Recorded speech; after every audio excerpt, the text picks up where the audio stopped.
Another day, another lesson.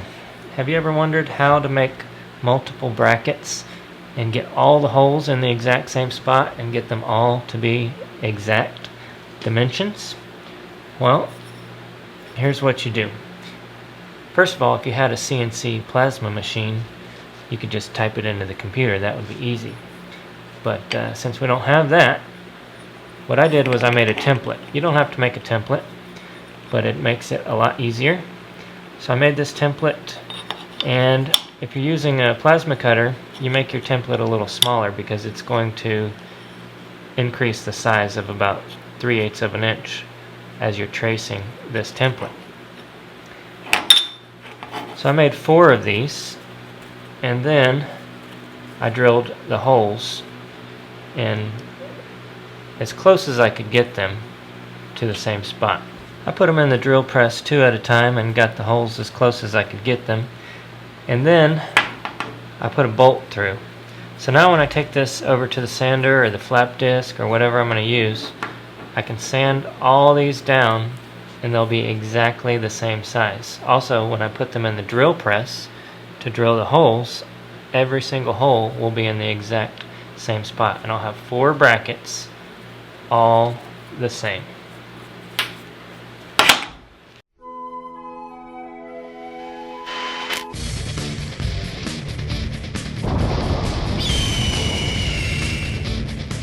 So these brackets in particular are going to go right about here. There'll be a matching one on the inside. So I'm going to have a bar coming from here, going in. This is going to get bolted, sandwiched through. On the other side there'll be a bar going across for the seat belts, and then that'll get attached on the other side of the cage as well. So that's how you do it. People also use these brackets a lot in the engine bay. Let's say you need to make a hoop going across the top of the engine.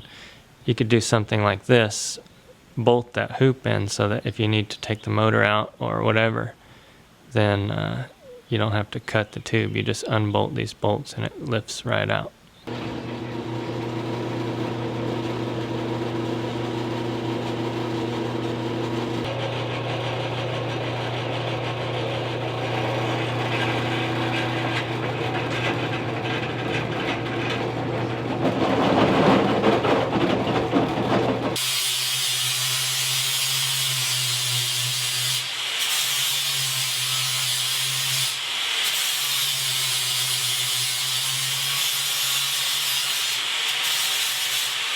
There you go, check it out guys. 4 brackets that are exactly the same size, same bolt hole pattern and everything.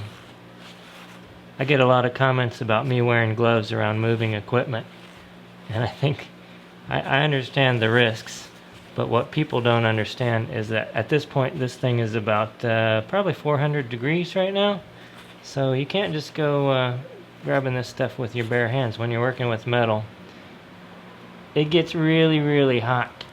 So that's why I'm usually wearing gloves in these videos, even when I'm drilling or sanding or whatever.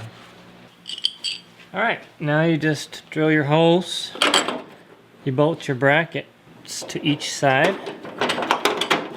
Once you get those bolted down, then you just weld to either side of the tubes, and you have a removable tube, or a tube that can go through, in this case, go through sheet metal without having to drill a hole and try to fish it through there and all that.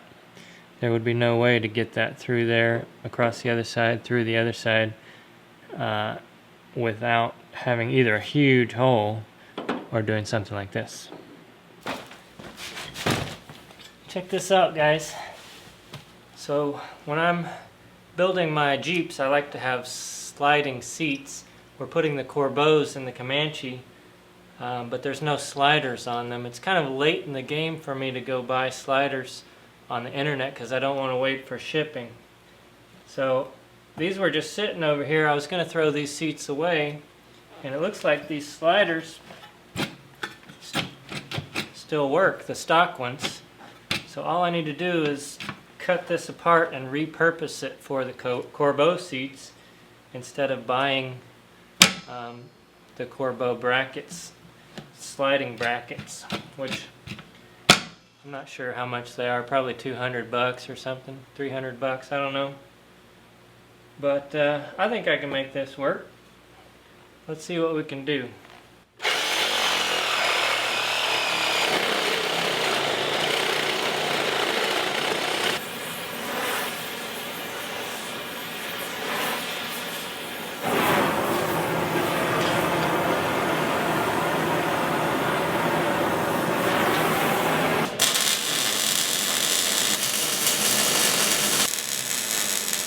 Holy smokes, guys. Once again, it's one of those projects that should take 30 minutes and ends up taking 3 hours or more.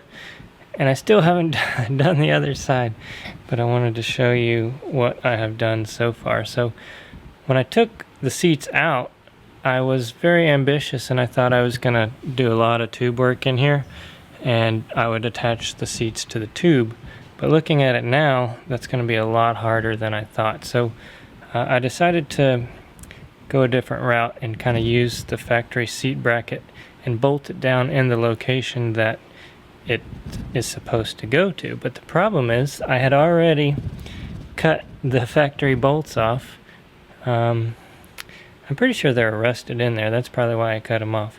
But I cut them off and now I can't use those factory holes.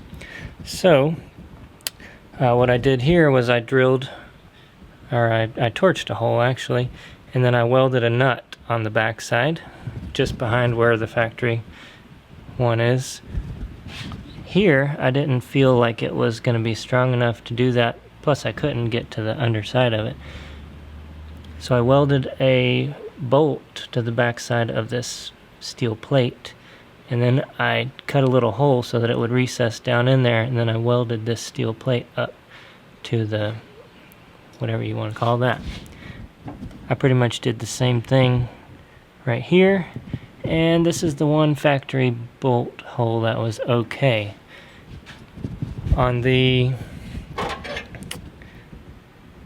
seat bracket though, I had to modify this piece and weld in this little I don't know, whatever you want to call that, piece of steel, because the factory bolt hole was back here, up here, and it actually sat on top of this piece that was raised up. But since we replaced the floorboards, that piece is gone, and so I had to modify that a little bit, but everything else is going to work out great.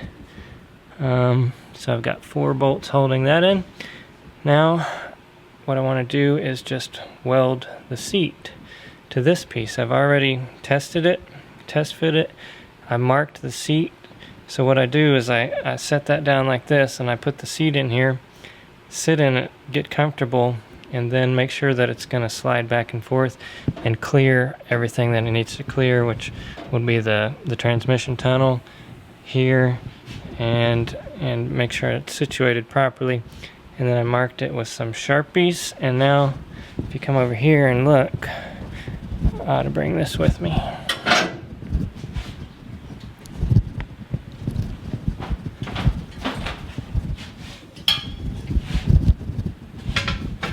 So there are my Sharpie marks right here. I did it twice and it ended up moving at one point, so I think that's the final position right there. And then there's some nice flat surfaces there and there to weld, and on the other side as well. The only other issue that I had was with this new seat. This was like way back underneath the seat and it wasn't gonna work with this piece here, and it just all around wasn't gonna work. So what I had to do was heat it up with the torch, and I put a bunch of different bends in it.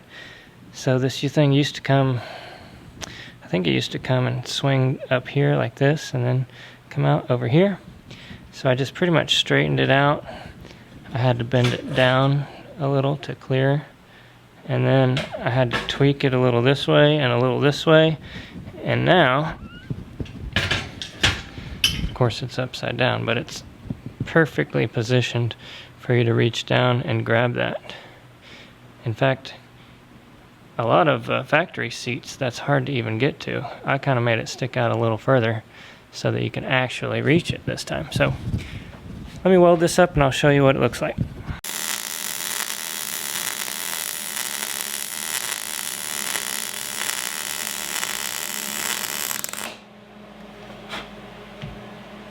Fire!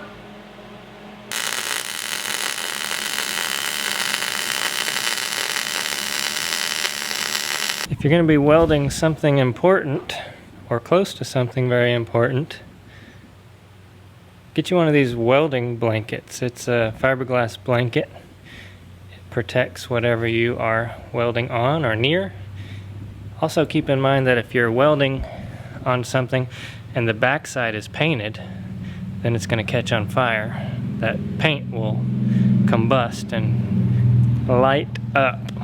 That's why I kept having to blow it out like a birthday candle. Never ever use a fiberglass blanket as a blanket. You will be sorry for about 2 weeks. And wear some gloves or something when you're handling it as well. Let's put these things in. Dude, check it out. Oh. Ha-ha! Oh, perfect angle. Perfect spot. Let's go forward and back. For the shorties, you know who you are. I like it. Feels good.